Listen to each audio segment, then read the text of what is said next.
Hey guys, Lima here. In today's video, I have some very exciting cents and pennies to show you guys. I'm very excited about this video. This video is one of the most important videos for my coin collection, which is very cool. So without further ado, let's get right into it. Alright, so first off, here are the cents of today's video. These are 4 cents that I found while looking through the bag of wheat cents at my local coin shop. And in there were a couple of really nice toners, and let's just take a look at them because they're very pretty. So here we have a 1956D with a almost yin-yang looking pattern, which is very cool. On one side you have an orange and pink, and then on the other side's more of a bluish yellow.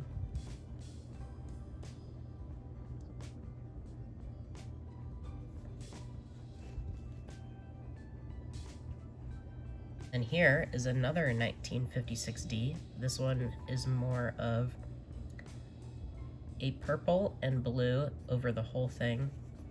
And on this side, there's a green, yellow, and pink sort of toning.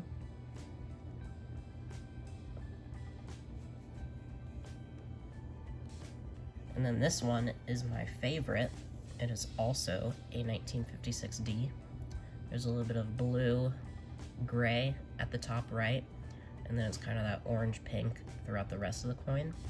But then this side is just a gorgeous, like, look at that, a gorgeous blue-green with some purple hues mixed in there. And I have a suspicion that these 3 1956Ds are all most likely artificially toned. However, it is possible that since they are all 1956Ds, maybe perhaps they were in a roll with each other that toned them, but then why would they all be different colors if they were all toned in the same environment? So I suspect that these 3 are artificially toned, but then I did find this one toner that I do believe is natural. It's just like a yellow blue with a little bit of pink. Nothing too dramatic, and this is most likely what you'd expect with a natural wheat cent toner. And this is probably what you would not expect with a wheat cent toner. But I could be wrong. I still kept them because they're all really pretty. Moving on to the pennies that I found, there is a little bucket of world coins in the local coin shop, and this was one of the British half pennies that I bought. It is an 1866 British half penny. I just bought it because it's super old, and of course you have Queen Victoria, which is very cool. Nothing too much to say about this. It's just an 1866 British half penny, which I think is still cool. And then here are 2 coins that I bought because originally I had no idea what they were. There's no date, there's practically no legible words at all. However, I suspected they were from the same country because of this similar sort of shape with this side of the coin. And so I went home with these 2 already bought, and I started researching. And the first one that I found was, of course, this one. It is shockingly difficult to find information about British pennies, when they were minted, what designs they were, etc., because I don't know how to research that, because I'm not from that country. I don't know why it's so difficult to just find a list of the designs going in order, but I just can't seem to find that. But what I found that is most similar to this is an 1806 King George III British penny. I know for sure that it is King George III because he's right there and he matches all the busts of other King George III pennies that I've seen with this design. and there are slight variations of his bust on different years, and the 1806 looks very, very similar to this one, so that's why I assume that this one is probably an 1806. But if you know anything more about British pennies, here's a nice look. This is probably the best look you're gonna get because there's like practically no detail left on it.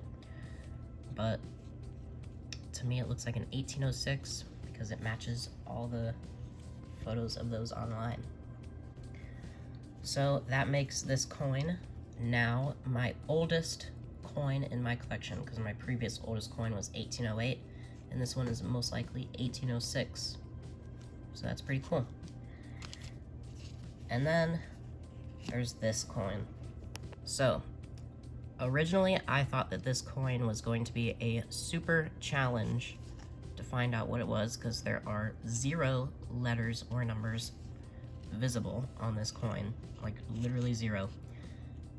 But I just so happened to start with British half pennies. I just looked up King George II because I knew that this bust was different from this bust, and I first assumed it would probably be older because of its way worse condition.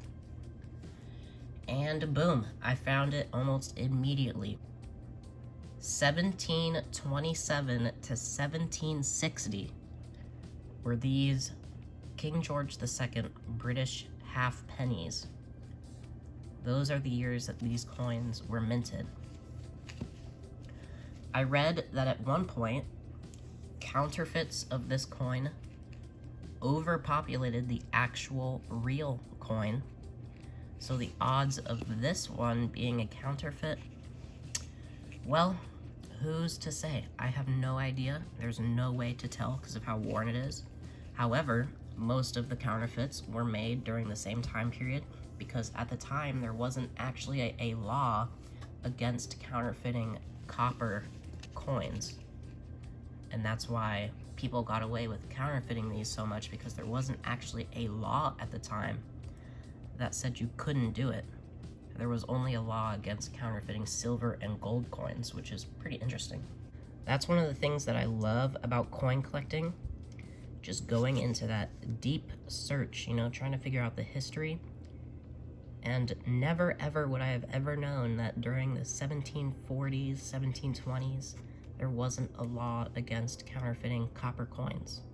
I just never would have known that if it wasn't for this coin. Now, I do have something interesting here to prove its time period. I actually have a copy of a coin. This is a colonial American coin from Connecticut. And as you can see, these were the British colonies at the time. And you have this sort of person here, Britannia, perhaps. And if you look, this is the exact same person. Of course, it's extremely hard to see, but I assure you it is.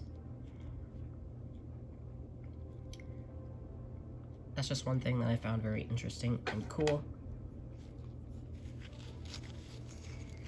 And the fact that the last year that these coins were minted was 1760, that means with almost certainty that this coin is older than the USA, which is extremely cool. And of course, it makes it my oldest coin by about 40 years at least. There's a small chance that it was counterfeited after 1760, but I think the odds of that are pretty low, especially based on the wear and tear of it. I think it's pretty safe to assume that this was probably made, minted, or counterfeited during that time period of 1727 to 1760.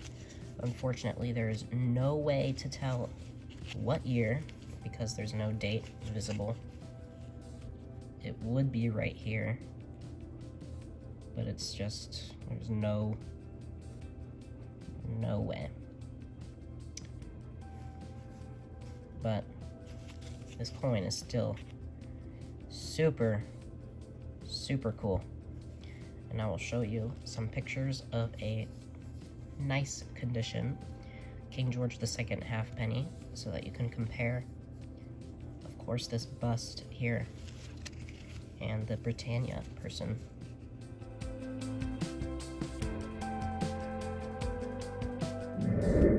So yeah, that is pretty exciting. I now have a coin from the 1700s, which is very cool.